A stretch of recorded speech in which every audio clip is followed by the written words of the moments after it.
What's going on, everybody?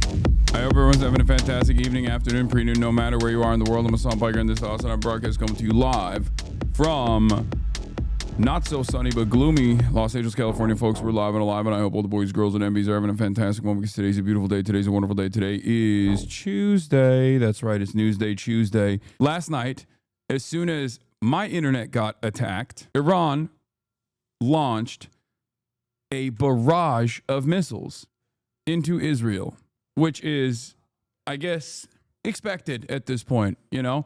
And this is coming after there was a whole will they, won't they style ceasefire that was released in the most unceremonious ways possible, in the strangest ways possible. Donald Trump didn't make it clear what the ceasefire was looking like. None of the people involved, none of the parties involved actually officially signed off on said ceasefire. It was basically as though Donald Trump came off the phone and was like, I'm doing a ceasefire.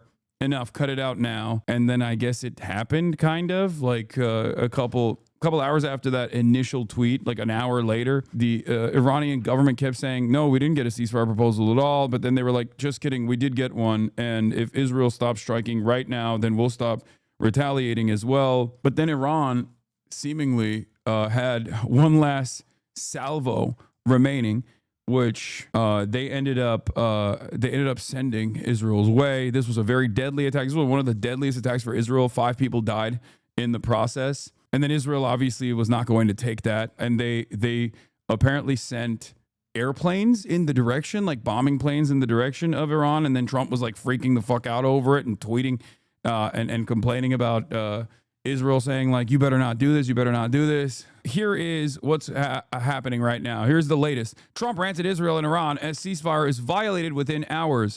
Greatest ceasefire president of all time, greatest peacekeeper president of all time. Spectacular show, sir. You done did it again. Once again, sir, you are saving the world. Thank you for the ceasefire. Fragile and still hanging in the balance. A furious Donald Trump today said the ceasefire he declared official at 6 a.m. this morning has been violated by both Iran and Israel. But in comments to reporters, he reserved his harshest criticism for Israel, closing them with an expletive. You know, when I say, okay, now you have 12 hours, you don't go out in the first hour and just drop everything you have on them. So I'm not happy with them. I'm not happy with Iran either, but I'm really unhappy if Israel's going out this morning because of one. That was crazy. He just straight up gave a play-by-play. And by the way, trigger warning, guys. The president is about to be a meanie, okay? I'm just letting y'all know. Get ready. He's about to say a bad word. Rocket that didn't land, that was shot, perhaps by mistake, that didn't land. I'm not happy about that. We basically have 2 countries that have been fighting so long and so hard that they don't know what the they're doing. Do you understand? Oh, that's so funny.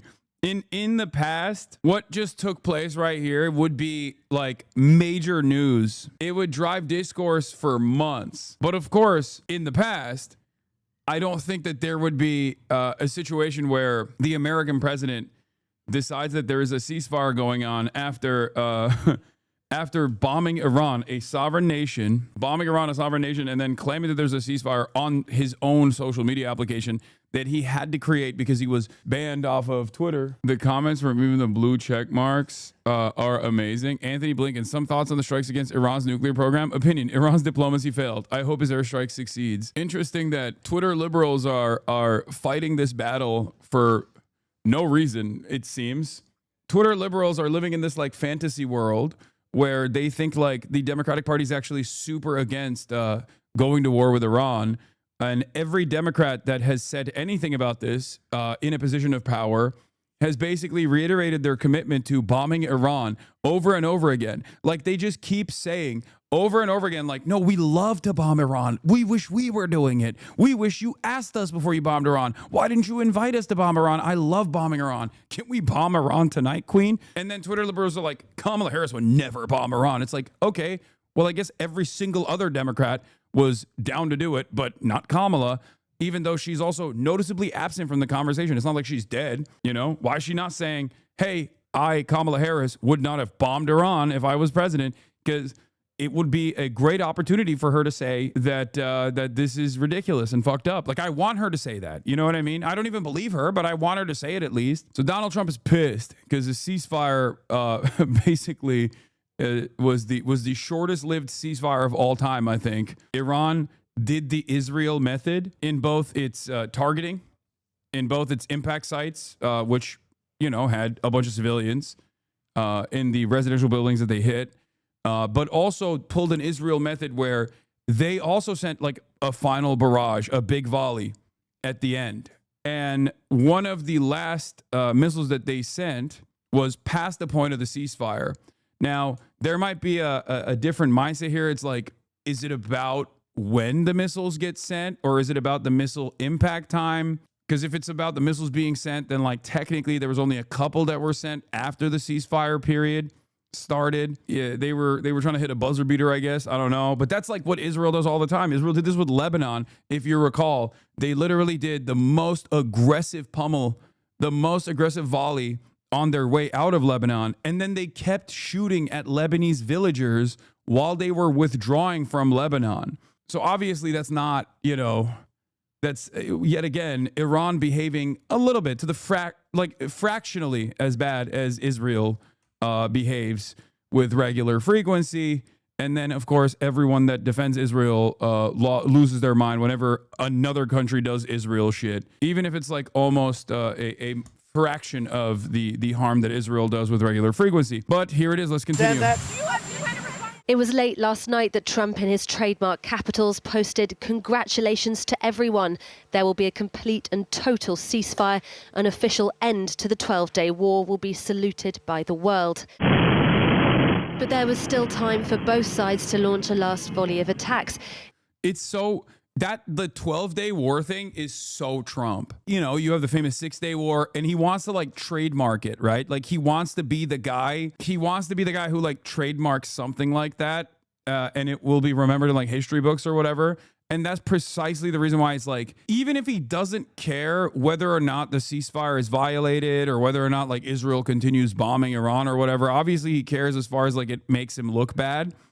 But I'm not joking when I say this. I feel like his real anger and resentment stems from this potentially not being a 12-day war, but a 13-day one. Like he wants the marketing to be the 12-day war, double the amount of the 6-day war. So when they like, if they continue fighting back and forth, well, he already trademarked it as the 12-day war. What do you mean? That's an extra day. We can't have it be the 13-day war because Trump already said 12-day war. He already promised maximum peace, permanent peace. Like, you guys are ruining it. You guys are fucking the bag up for him. He had a whole initiative behind this. Like, he had a whole marketing team behind it. Like, he's like, what are we going to do? Send these hats and t-shirts to Africa? Like the losing NBA team? You know what I mean? Like, we already made the merch, dog. You can't make it 12 and a half days of war. We made the merch. We had it ready to go. What do you mean? We have to go back now and reprint? We can't do that. He's so petty and such a diva. I, for one, totally believe this. I think that is definitely a primary interest here. That for sure is a primary focus here. This is one of the best takes, by the way. I love Asita. Brilliant guy. I had a take on this as well, but like I think Asita's take on this was so perfect. Like the whole fuck thing and the anger thing. Despite the best efforts of his advisors and donors, Trump simply does not have the political discipline to maintain the pretense that Israelis are rational and reasonable actors. Signs of his political inexperience. He seems genuinely upset here. What is this? It's theater response to everything. Theater for who? For what? Who comes out looking good with more power? Trump? The Israelis? Do you think the Israelis need a permission structure to do strikes here? That Trump knows what he's doing? Oh, it's theater. Oh, it's fake. Anytime anything at all happens. All right, then explain. Lay out the analysis or shut up. Osita is 100% correct. Trump understands the dynamic between America and Israel, and he doesn't like it when Israel actually steps out of line. Under normal circumstances, because the whole like Israeli indifference or Israeli arrogance is supposed to be priced in to the American foreign policy interests, Joe Biden doesn't run into this problem where he's like openly disturbed and openly resentful about, I don't know, Benjamin Netanyahu violating yet another red line. Donald Trump, on the other hand, does actually doesn't have that same acumen and have that experience politically to turn around and just quietly say, oh, we're gonna show Benjamin Netanyahu what's what. Like, this is a real moment of anger. This is one of the this is one of the only times I've seen Donald Trump like actually pissed off. But yeah, my take on it also was this. I said, once again, one phone call is all it takes. And if it doesn't work, weapons embargo. And if that doesn't work, sanctions. And if all of that doesn't work, military invasion. This is why it'll never go beyond the phone call. Because Donald Trump was tweeting a storm earlier when Israel was very angry and wanted revenge for this. Because this was Israel receiving a little bit of Israel-style behavior. And only Israel gets to do Israel shit in the region. No other country gets to do Israel shit to Israel. That is completely not allowed. That's not in the books. You can't do that. So, of course, they were very upset. They were very frustrated. And Israel Katz came out, basically said something along the lines of like, we're going to punish Tehran. We're going to fucking bomb Tehran. We're going to go back to bombing Tehran. And Donald Trump put a stop to it, seemingly. But Israel still got like one radar tower. Israel got to strike one radar tower, which seemingly Iran is not even retaliating to. In Beersheba in southern Israel, at least 4 people were killed by an Iranian missile. And in Iran, Israel launched a pre-dawn blitz, killing 9, including a nuclear scientist, according to local officials. But the sky fell silent just after 4 a.m. It's crazy that they were like, oh yeah, we got to do one last bombing campaign. Let's kill as many scientists as we can. Just positively freak shit. And I know many of you in this community understand that this is freak shit. But just like, if you're new, if you're watching, if you're just tuning in because you don't fully have a grasp over what's going on here, just imagine if they were Israelis. Because Iran does have the capability of striking Israel, as we have seen. Imagine if Iran was just like, oh, this is our last chance. Let's go kill like 50 people, scientists and their fucking families. Clearly, the only real human beings in this situation are the Israelis in the eyes of many people in the Western world. So just, think about it like that. With Iranian state TV repeating its foreign minister's position, stopping just shy of a cast iron ceasefire, announcing instead it would stop if Israel stopped. I will say, by the way, the inconsistencies in the messaging from the Iranian side, we shall see in the future, but it was a very interesting predicament. It made me feel like there might be potentially some power struggles between the IRGC and the regime itself. Perhaps you had the president and the envoys that are supposed to be more like moderate and more Western focused.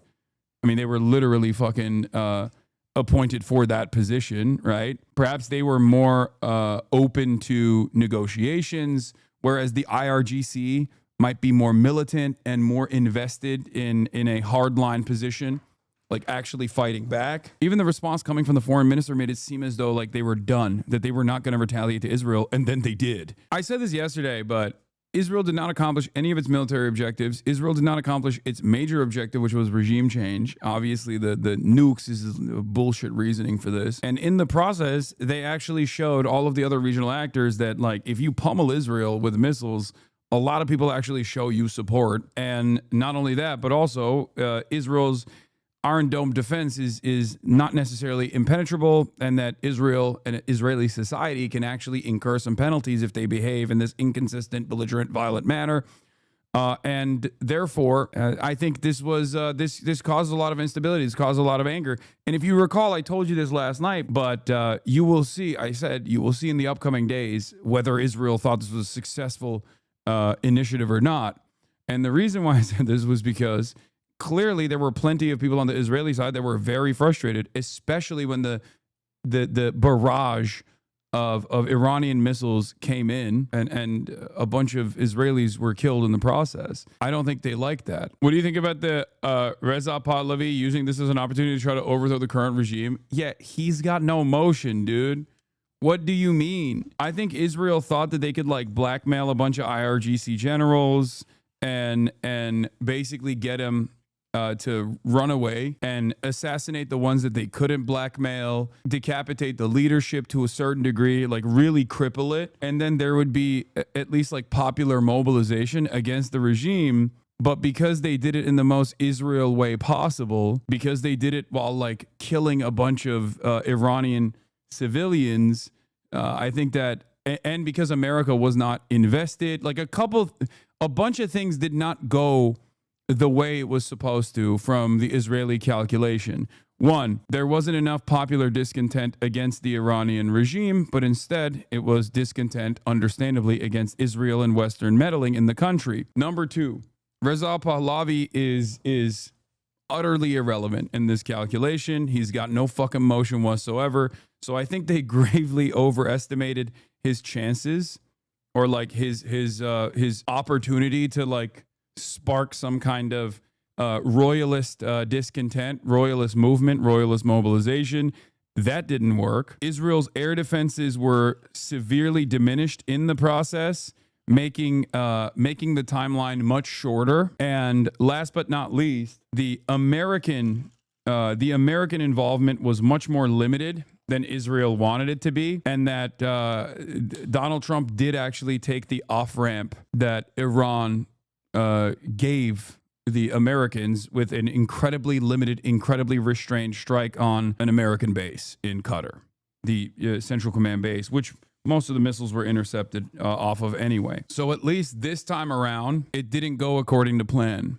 I think Israel's ambitions were far larger. They wanted America to join in a more comprehensive manner, and they thought that they could create enough discontent in Iranian society that people would be flooding the streets basically and demanding regime change. And that didn't happen for understandable reasons, because they were getting fucking bombed. They were getting bombed by Israel. Like, even if you are somewhat sympathetic, I want to put myself in the mindset of someone who's like maybe a royalist or someone who is like really, really anti-Islamic republic, right? If I'm living in Tehran, okay, and I'm an Iranian who thinks, fuck the regime, I hate this, it's bullshit, okay? And I watch Israel slowly but surely turn Gaza into a fucking crater. And maybe I don't care about the people in Gaza, right?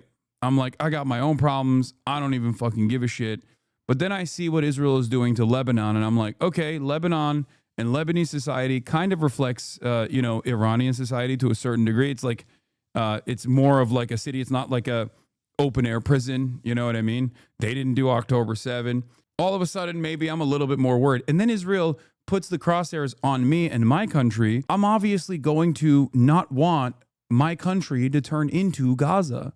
I'm not going to want my country to turn into southern Lebanon and into Beirut. So all of a sudden, no matter what my fucking discontent is with the current order of business, the current regime, I want my government to protect me. It's pretty obvious that like any kind of popular discontent that could have been brought about was a grave miscalculation, because Israel did Israel shit. I think that was one of the miscalculations here. And the nuke stuff is just red meat for the dumbest people to hold on to, for the record. Anyone that says, this was a successful military operation, they really fucking destroyed their nukes or whatever.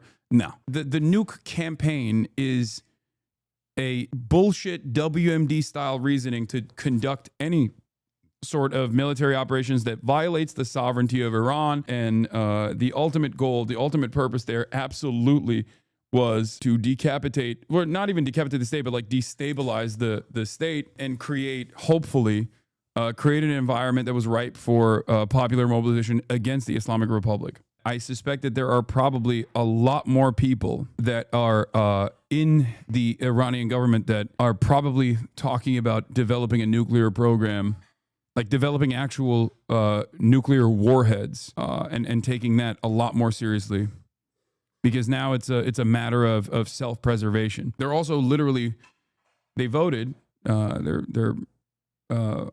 is the National Council, the Parliament, like their government voted to pull out of the International Atomic Energy Agency. So We shall see where it goes. But it's very clear. It's very clear that every time you do diplomacy with Iran and treat Iran as like a normal country, they play ball. They want to play ball. They're perfectly happy existing as a normal country that gets to do diplomacy with the West. They're infinitely more restrained than the West and Western forces. They're infinitely more diplomatic than the West and Western forces to a fault. I don't think it's a crazy assessment to make. I think it's pretty obvious, judging by all of the events that have unfolded, that if there's one party that is belligerent here and behaving in an insane manner, it is not the Iranians. It is Israel and the United States of America. But since America and Israel has cast aside diplomatic off-ramps every step of the way, and since Iran was able to withstand this 12-day bombing campaign, taking severe penalties in the process for sure, and having their sovereignty violated and feeling weaker than they ever have before, I think ultimately we'll see where this goes. We'll see what kind of decisions they make. And I suspect that they might be moving away from any sort of negotiations and perhaps even engage in nuclear proliferation to the best of their ability as quickly as possible.